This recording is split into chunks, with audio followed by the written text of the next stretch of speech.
What's up, fellow fans of Game of Thrones? We're finally at the very end. It's the end. The Dragon and the Wolf. But before we get into that, we have a special guest. He started the show with us, and he's going to end the show with us. Jamie from Nerdpool is also with iTunes now. And hey, you can catch me on iTunes, SoundCloud, Stitcher Radio. Just go to any of it. Search Nerdpool Podcast. You'll see it. You can listen to it if you go to iTunes, click the subscribe button, and it'll download the newest episode directly to your device the moment it comes out. So I'll also get those links, and I'll put them down in the description as well. But besides all that, it's finally over. Immediate reactions to this season. The season as a whole? Yeah. Meh. Just meh. It went fast. Good times. And literally, it went fast. It was times it kind of just felt like it was treading water, and other times it was like that's what we've been waiting for 7 seasons. Yeah. Exactly. I mean, I think so many story decisions make me not like this one as much as others. We don't. I do like this better than season 6, but I hated season 6. So but I mean, like it's just so much of the super speed stuff or whatever, which we all get it, because it's being rushed and everything. But it's like, I mean, like have some kind of understanding that they're traveling from like California to Oklahoma and farther and stuff. I mean, take more than half a scene. You can at least make it appear that a couple of days have gone by. Something. Doesn't look like they went to bed and woke up for breakfast and all of a sudden a Raven's here or something. So beyond all that, we just gotta hop in because this is like an hour and a half long episode. Not as many scenes as last episode, but it's still very big scenes. We start off at this castle, which I didn't realize was King's Landing because it's set in this weird field. I don't think nobody knows it was King's Landing. So it's just like this random outpost in King's Landing, I guess, or something. So the Unsullied apparently have just left Castle Rock, marched all the way down there. The Dothraki courts with them also. Bronn and Jaime are hanging out, talking about how they're gonna die basically. I will say this: I was a little disappointed that we didn't get to see what happened at Casterly Rock. The last thing we saw was Grey Worm and the Unsullied have been victorious in this battle, and then they look over the wall, and here comes Euron's fleet, and I don't know how they got out of Casterly Rock. I don't know what happened at all. I don't even think they mentioned it, did they? It just they're all of a sudden they're just cool. Maybe after the whole meeting was going to take place, she allowed Euron to allow them to leave or something. Okay. I guess I don't know. It wasn't talked about. So whatever. So the next scene we get is they are now we now know that we're at King's Landing, and you're getting basically every character's there. And you get a couple of moments of characters who haven't talked in a while, talking and stuff. We get Tyrion and Jon Snow just kind of on the ships talking about how this is super dangerous, and I don't know if it's smart still. And then you get Tyrion and Podrick, they come back and Bronn's there and he's talking to Podrick and stuff. And he at one point takes him off to the side or whatever, so we can only assume that he's going to a whorehouse. Who knows?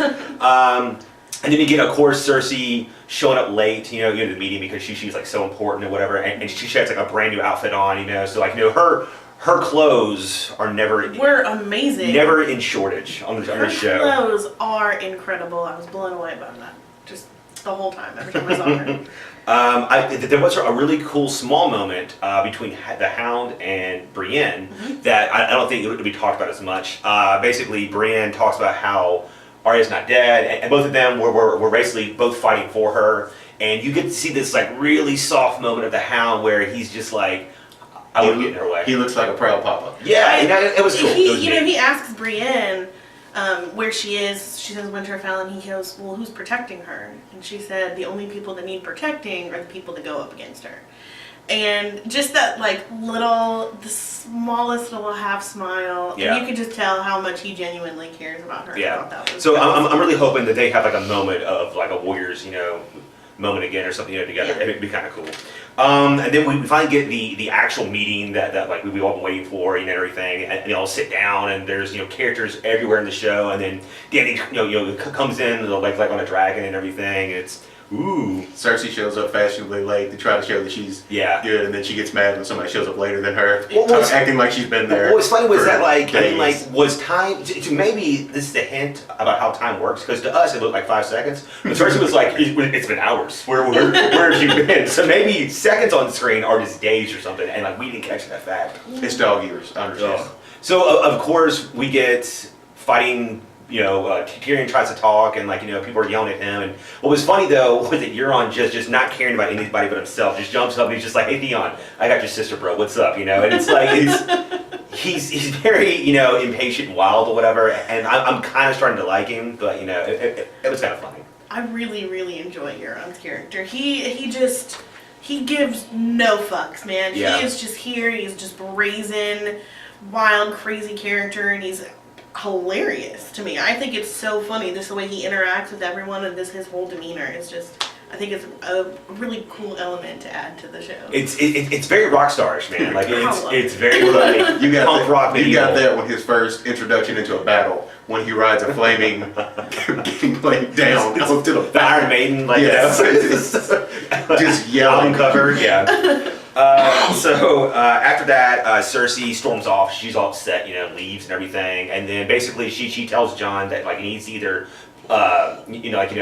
pledge to her, and he's like, well, no, because I can pledge my loyalty to Dany or whatever. And it's just more of a nail being driven in that Jon's this pure honor bound character, and I get it, we all get it, it's like. He's so boring, and I know that people love him, and that's great because he has every character class ability, and that's great. But having cool abilities doesn't make you cool yourself, It's like yeah, you see where it took Ned. Ned was the same way. He was loyal, and when I say love him, he eventually changed a little bit though as well. But it was just too late, So I don't know, but it's whatever. So then after that, everybody's mad at Jon because he didn't lie and everything. Everybody's like, well, why did you lie? It's like, because we started lying now. Then what's the point of words later on? It's like, shut up, Jon. It's just point. Worst Jon Snow impression ever. That was really good. Second point. You're completely correct. it's I don't know, man. Whatever, Jon.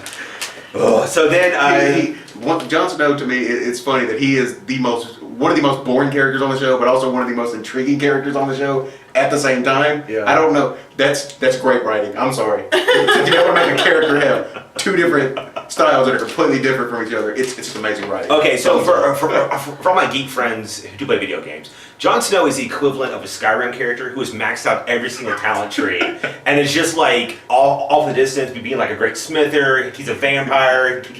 He's the head of the Mage Guild, the head of the Rogues Guild, the head of the Warriors Guild. He has everything you could possibly want, That's except for analogy. an actual good personality. It's just I just can't stand the guy.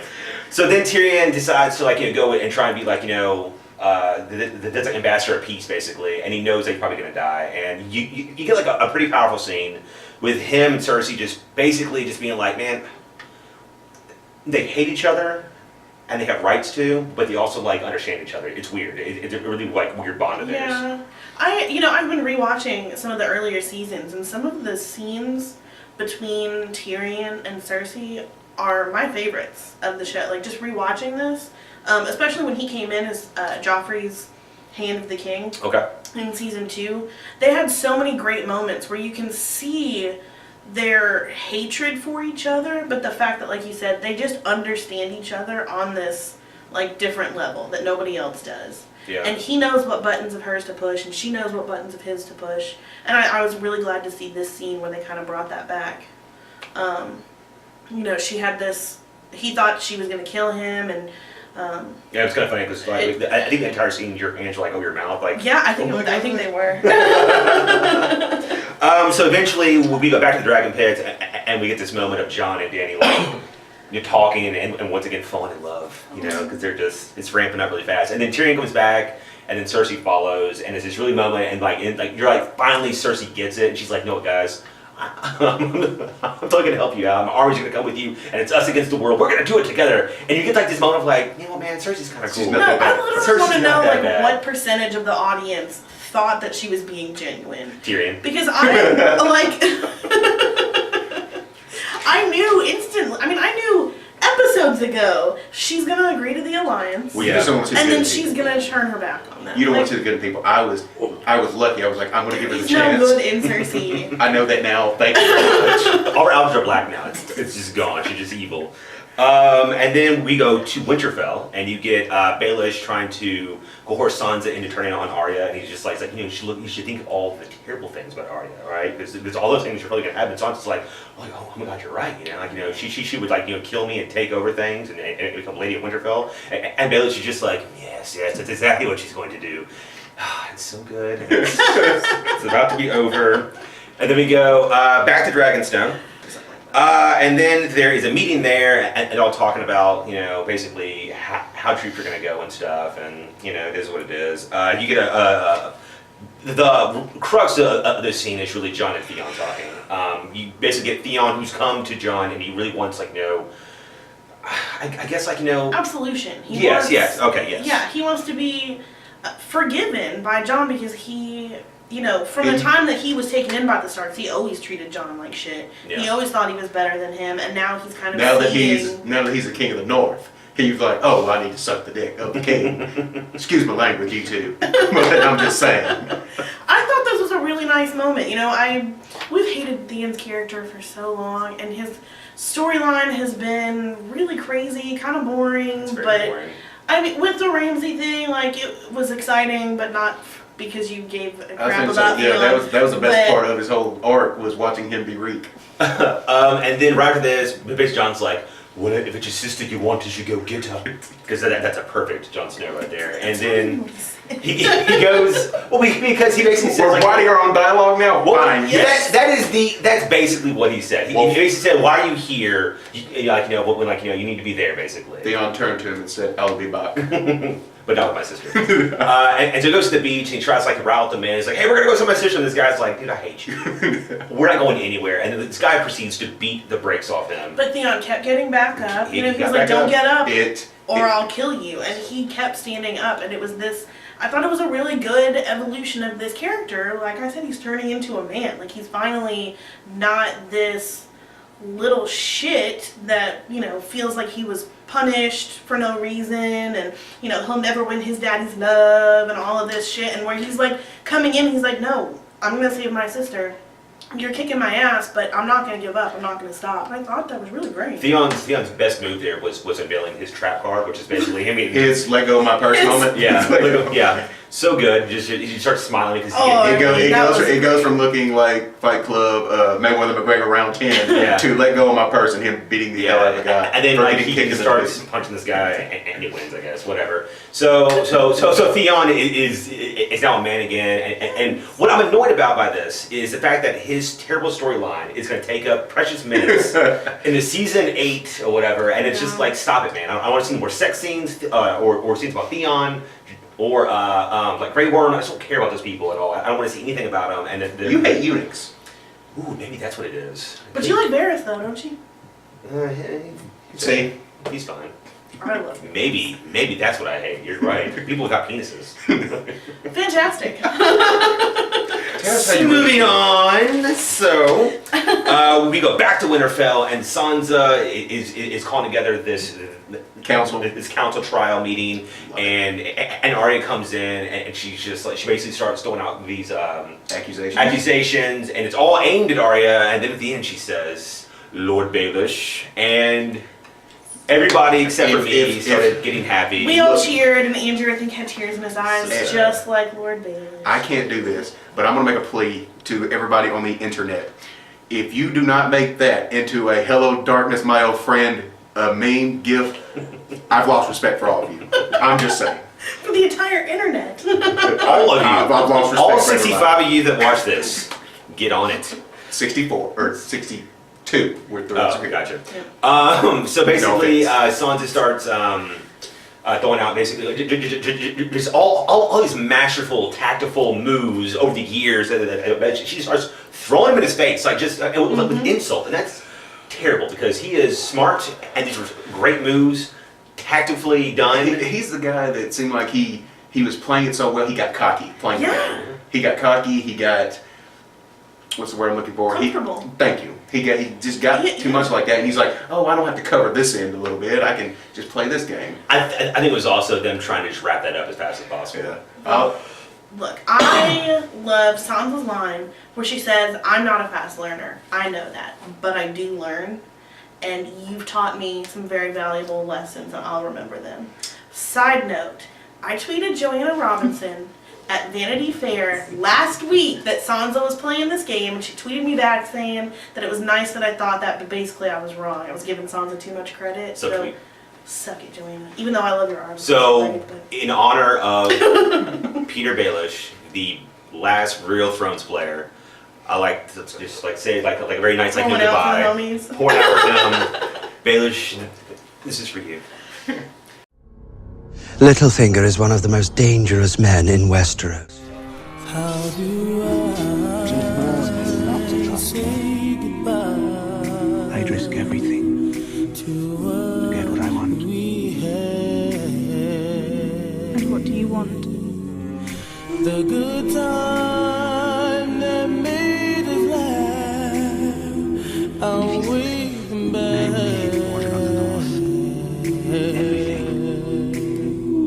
Right. And then after that, we go back to King's Landing, and you get basically Cersei being Cersei, and it's just like Jaime, like he's got the other captains of the army, and they're all like mashing out these like plots and points and stuff, whatever, in terms of where the army's gonna go. And Cersei's like, "What are you doing, stupid little boy?" Like he's like, "Well, I'm gonna take the army." She's like, "No, we're not doing that at all. Are you crazy?" Like basically just completely like reneges, and it's just like, well, I'm not leaving my the armies anywhere. We're not doing any of that stuff. What we're gonna do is take over things as they leave them. And then Jaime's like, okay, so two things are gonna happen. Either they lose, and all the White Walkers come kill us, or they win and they come kill us. She's like, I don't care, whatever. It's just she's so short-sighted and impulsive, and God, she plays stupid and evil so well. I just, She's been one of the great players of this game, but it's her impulsivity that always gets the best of her. She blew up the Sept of Baelor and doesn't think about the consequences of these things, and in exchange, her son killed himself. Yeah. There have been so many things over the seasons. She's so worried about keeping the Lannister name strong, and she's so worried about keeping her profile as this "I'm the queen" that she's not realizing that we're gonna die one way or another. There's no way out of this, and she's like, "Well, I'd rather have them die first and me die as a queen than fight." Yeah. And then it's really annoying. But the episode was great. Ended up being great at the end. Well, before we get to that, I want to touch on. You said that she's like a really good player in this game, but I think it's also because she cheats. So Aerith plays chess basically, right? Mm-hmm. And I think as people turn their heads, she starts taking away pieces, and then you come back, she's like, oh look, I'll just move my queen here. Like she doesn't play by the same rules, I think. Well, Baelish did the same thing though. he said he liked Baelish. There's a difference. Baelish, I think. It's because he doesn't like people without penises. Okay, first of all, Cersei might have one. Okay. That chick is one of the manliest people like on the show, so I don't want to hear that. She told Jaime that she was going to kill him for treason if he tried to leave her, and he basically called her bluff and left. So now he has finally turned on her, the last ally that she has. Just Quackbirds go. He does not. That is Ola. But Frankenstein. That's both of her brothers called her bluff. She didn't kill either one of them when easily all she had to do was just give them the wink and the nod or the finger gun or whatever. I think that not killing Tyrion was not a it was a play. Yeah, it was a play. It was still. Play. It's the fact that Tyrion called that. I mean, he don't understand what she's doing, but he called her bluff. He's like, kill me. When he taunted her, he's like, I killed your kids. I wanted to kill you more than anybody ever. And he said, just have him do it. And he looks at the mountain, like, do it. The mountain was ready too. He started to pull his sword out. He's like, that dude has gotten killed anybody all year, man. I know. So then Jaime leaves. He's like a free agent now. He's always going to sign with Golden State. Yeah, Golden State. They're going to take on the Westeros Cavaliers. Westeros Bobcats. It's the King's Landing Cavaliers. So we leave there. We go back to Winterfell, and Sam is finally. Sam is the only person playing by the rules of time here because he took 4 episodes to get from the Citadel all the way up to freaking Winterfell, whatever. It actually took him time to actually do it. But like all the way down here to all the way up here. Okay, I was trying to give him credit, and then I actually pointed out he went from Argentina all the way up to almost Toronto. Something like that, yeah. Yeah, that's crazy. So anyways, Sam shows up, and him and Bran start talking, and Sam immediately takes all the credit for Gilly's find. You're skipping over a big part of that. What's that? When Bran says he's a 3-eyed raven, first off, and Sam goes, "What's that?" And then Bran tells him, "I see everything, past, present, future," and then asks Sam, "What's he doing at Winterfell?" Yeah. I love That's that. a bad plot point. There was a no tiny credibility. moment where Sam asked him, "Oh, did you see that in a vision?" And I felt like he was just like, "Okay, Mocking this guy thinks he sees things, so we'll just play along." I thought that was. So, okay, to reiterate about John's throne lineage, they apparently wanted this scene, I guess, for everybody who didn't catch on. I don't know through all the other things. Who's John? You mean Aegon. Aegon Targaryen.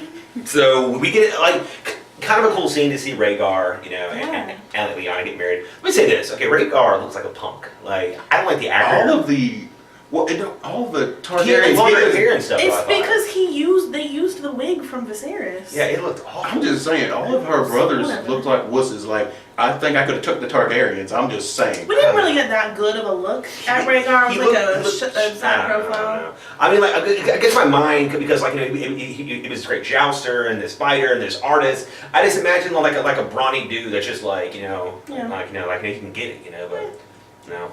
You I was okay with I don't know. So you get this scene, and then basically Sam and Bran tell each other like, well, that there's a marriage, and Sam's like, oh, well, actually, he is the king, and like, okay, fine, we get it. John's the king. We all knew this. Whatever. It feels spoiled, I guess, or whatever. It felt like forced fed to us, and not like Well, he's earned this. I don't think. when they did last week, when they kind of dropped a little hint at it, I think they were thinking a lot of people were going to catch it, and I don't think a lot of people caught it. Yeah. They're just like, wait, there was a wedding? What?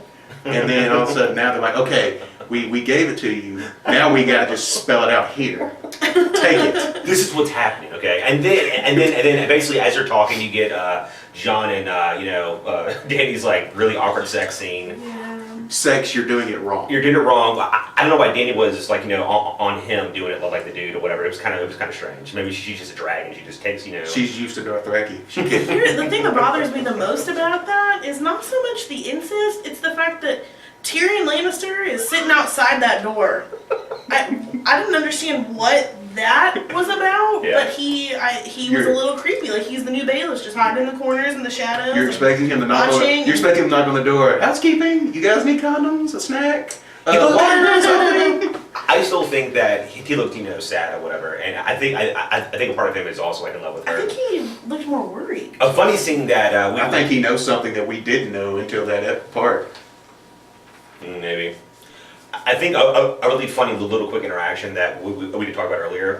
During the meeting in Dragonstone, Danny looks at John in this really like lustful way, and George just has this face of like, because he's now number 6 basically, like in this list or whatever, and like He's been friend zoned so hard. so It is hard. ridiculous. He would never get the friend Well, zone. I love in this scene you have Jorah trying to convince Daenerys to not ride the ships up with them. You should take your dragon.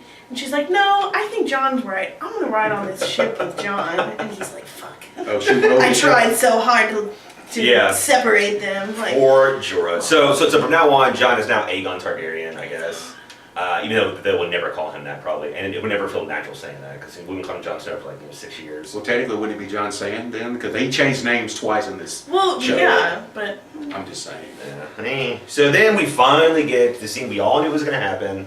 We go back to the wall, and you get Tormund's hanging out on top of the wall, and then you see the like White Walkers and the Whites and stuff coming up, whatever, and then here comes I don't know if it's an ice dragon or it was just like an undead dragon.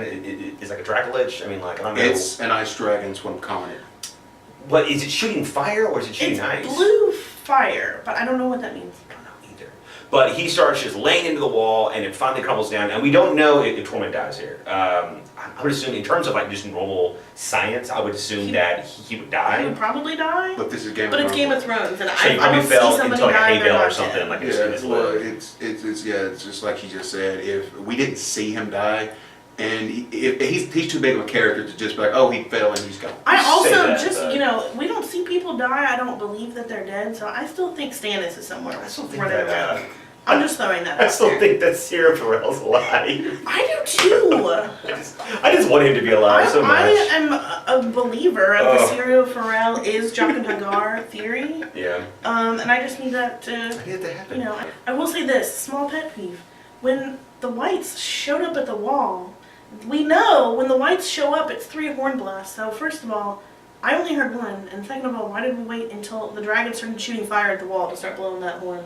You could have saved a lot more people from the wall. I'm just saying. Well, they were just staring at them. They should have just ran. Mama did a great idea. Run. Well, but he didn't think that the wall was going to come down.